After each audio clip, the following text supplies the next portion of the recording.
So the day my husband got sick, it was June 20th, 2005. We received a phone call that I needed to get him back to the hospital because he had a tumor on his brain. And Angel, I'm just going to call him Angel because he was an angel at the time, approached me about hypothermic treatment for my father. Dad actually walked into the hospital. While we were there, he got progressively worse. And at the time, they didn't know how long he had been down and how much brain damage he could have sustained. I didn't know if he was going to live or die, because now we have to do a surgery again. And my husband's like, I can't keep doing this, sweetie. I can't keep doing this. And I said, but babe, we have kids. We have a little one. You have to fight. The Caregiver Center here at Overlook Medical Center is a special place. It's a place for our families to come and to relax and to find some quiet time when they're here in the midst of a medical crisis and emergency. They find it as a place that's like a home away from home, that they can come here, and as soon as they walk through the doors here, they can breathe a sigh of relief. I'm Nick. I'm Ann. I am Rosita. I'm Diana, and I'm a family caregiver. We spent 10 hours a day here in the hospital. He was not given a great prognosis. I think we had his last rites read 3 different times. It's so hard for our families during a medical crisis. They have to go back to that bedside and be strong and be in control. And inside they're falling apart. It was such a blessing to have a place to go, just to be away for a little bit. Not that we didn't want to be with Dad, but for that emotional time when you needed to cry. And just get away for a little bit, a place where you could go and just have that time to yourself and not share that with the rest of the family because they were going through enough already. We have volunteers that are specially trained. I am a social worker and I have a caregiver liaison. When they come through here, we allow them to decompress and to feel some feelings. And if they want, I'm here. When it started in 2005, I had nowhere to come. I had to go and sit in my car just to get a break. But when the Caregiver Center was birthed, I was like, wow, what's this room? Let's go in there. Their whole life is upside down, so if we can help them to take control and to focus. So when they come through the door, they're greeted. And someone is here who can answer their questions and direct them to where they need to go. If we don't know the answer, we will help them find it. I'm Carrie. I'm a volunteer at the Caregiver Center. My name is Naomi, and I'm a Caregiver Center volunteer. She was up on the floor, and we were all standing out in the hall, and she mentioned the Caregiver Center. She said, come on, I'm going back down. Follow me. When I do outreach out of the Caregiver Center, I'm going into the patients' rooms, but my focus is on the family caregivers that are visiting. So I'm going in and I'm checking in on them to see how they're doing because it's an incredibly stressful and overwhelming time for the family members. I wanted to be here maybe the day that he woke up and he would know where he was. Their focus is very much on that patient in that room. You forget, that's the whole focus of your life. Just get up early, take a shower, get to the hospital. As I listen to them, some of them will even cry because it may be the first time that someone's really asked them to focus on themselves since their loved one has been in the hospital. So when I meet a family member at the patient's bedside, I tell them about the center and then I invite them to come down to see the center. I show them around because we do have a lot to offer. I find family members who are just delighted to find out that the Thomas Glasser Caregiver Center exists. Usually I'll walk with them down to the center. Then when I get here, give them a little tour and show them the computers where they can check their email, the private rooms that we have in the back where family members like to maybe meet or make a phone call in a little bit of privacy. They may give you a term that you totally do not understand.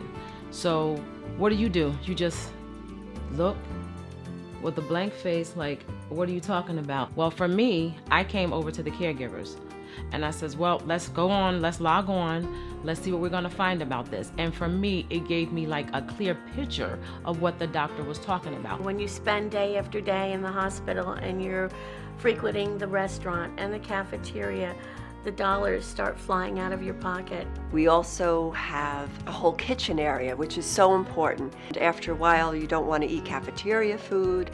And also it can get very expensive to be eating here after a long hospitalization. We keep foods here for the families, kind of healthy snacks. There was always something for everybody. Oranges, you had apples, you had healthy stuff, something to hold you over. I believe there are also cans of soup. Families bring food from home and they, end up sharing it. And if you wanted to bring your own food, the fridge was there to leave your own food there, and you didn't have to worry about somebody taking it. Look, this place is a blessing. A lot of the time we really have to remind our family members to eat and drink and to take a breath. And she says, come on in, there's water, there's coffee, there's tea, there's juice. You just come on in. And when she told me that I could get a massage, oh my goodness, it was like a world came open to me. My name's Julia. I'm an integrative medicine practitioner and I work in the Caregiver Center. I think I had my first massage ever in here when they had a massage therapist. Amen. I do too. Some people are very chatty on the table. Others just come in and close their eyes. Others cry. Others process. However they are or wherever they're at, they just sort of, with the relaxation work, they just deepen into like where they need to be. I fell asleep the first time. She'd, are you awake? And she had to wake me up because it was so relaxing. And like, oh no, and they almost like forced me to schedule one, and I felt almost guilty leaving his room to go have a massage, but it really helps alleviate the stress of the situation. It's okay to get that massage because there's a real health benefit. You can really reduce your stress level. It's not like you're going for a spa day. It was almost like a spiritual kind of thing because as she's massaging you, she talks to you and releases that stress of what's going on. It's giving that permission. It's okay. You still love that person, but we want to take care of you here at the center. Now I get it. Now I know why people go and get massages. I'm Louise and I'm a Caregiver Center volunteer. Breathing techniques that we teach are so easy. It brings your mindfulness. It brings the ability for you to relax anywhere you are. You learn how to be in the moment and be able to let go of all that tension and tightness that really doesn't serve your body at all. So it's really important for you as a caregiver to take care of yourself in order to take care of the ones you love. So we really emphasize self-care. Marion gave me permission to take care of myself. She would say, come. They're doing something right now. Come on over to the room. And I would come over because that was my break. That made me take that deep breath just for myself. You don't realize whether it's day or night sometimes. You don't remember whether you've eaten something or all you've had all day long is a few cups of coffee, and you got to come down here and kind of say, you know what, I am hungry, because you forget to take care of yourself. And we watch them as they kind of stop eating, or now they're not going to the gym. And I've had family members who now aren't taking their medications. The staff here is so cognizant of your feelings, and they get to know you and your family and what you're going through. In the center, we have separate rooms that really help the families if they want to then spend time alone as a family. 28 days being here, it was nice to be able to come in, charge up the laptop a little bit, check on what was going on. I encourage family members when they come in, sometimes just to go in alone into the massage room. I put a CD on for them, we have relaxation tapes, and they can just sit in there for half an hour and be alone. After they do that, they say, oh my God, that was incredible. All of a sudden they have energy again, and they feel like they can go back to the room. I actually at one point thought that I needed to be planning a funeral, and the priest and the deacon were here and we were talking, and to have a private room to go and sit and not have that discussion in front of my children it's incredible. He went from ICU to oncology to neurology but we always had this place, it means a lot. There were times when we had nieces and nephews and little ones that we really didn't want up on the floor. So we would bring the kids in here with us. We have a lot of young children whose parents are critically ill and chronically ill. And when they come here to the center, it's a real safe zone for them. Sometimes if they're too young to even go visit, maybe this is the only place they'll see at the hospital. But it's not such a bad place that mommy or daddy is at. My name is Maura. I'm a child life specialist who works in pediatrics, but I'm also on call to the Caregiver Center. We have toys and puzzles and games and arts and crafts supplies.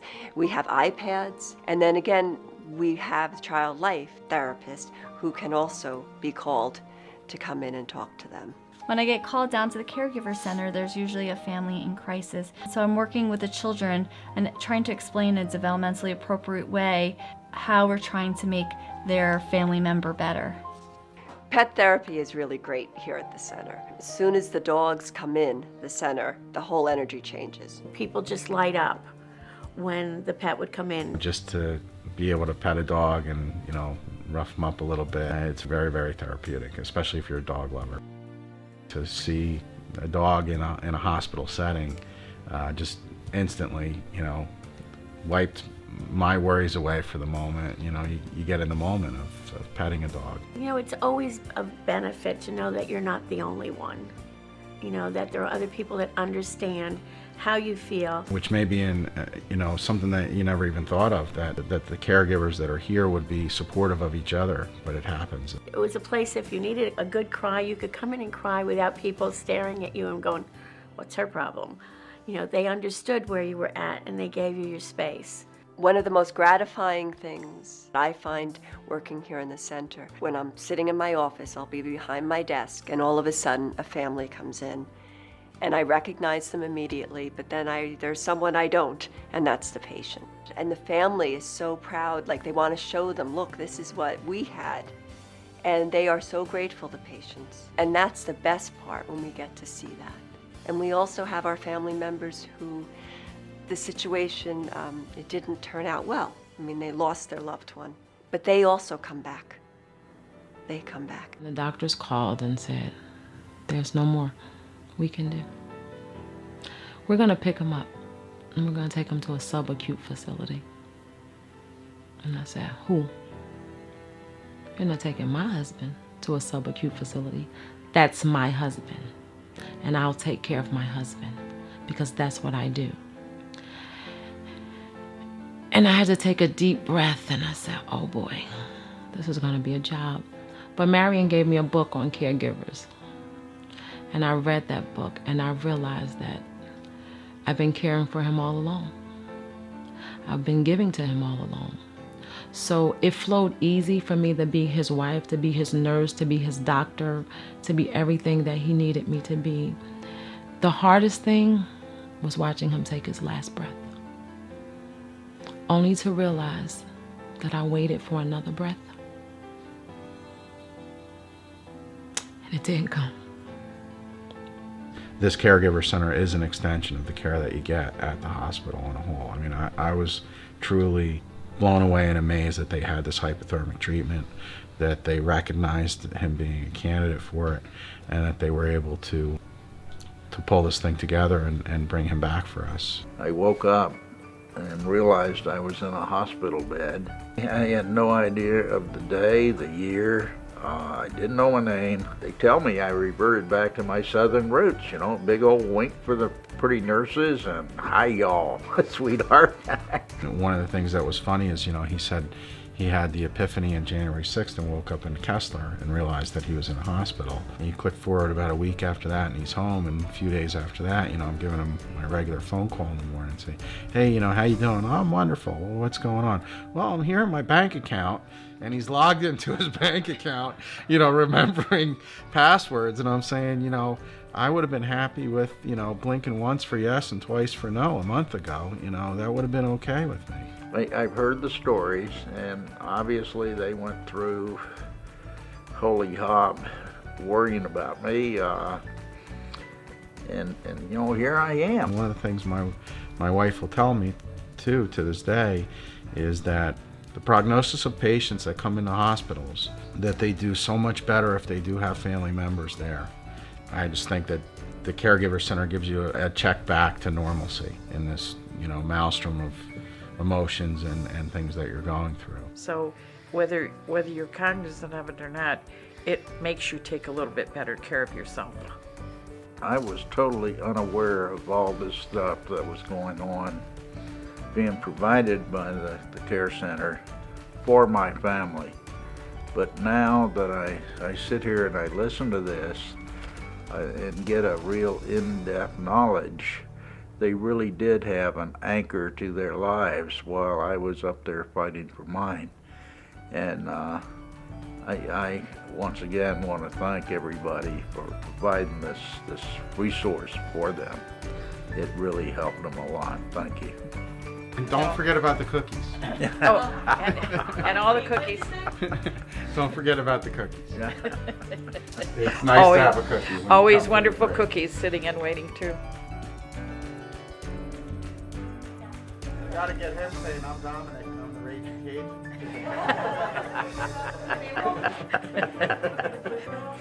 Raging Cajun. Raging That's what Cajun. he is, known as the Raging Cajun. Yep. Take the boy out of the South, can't take the South out of the boy.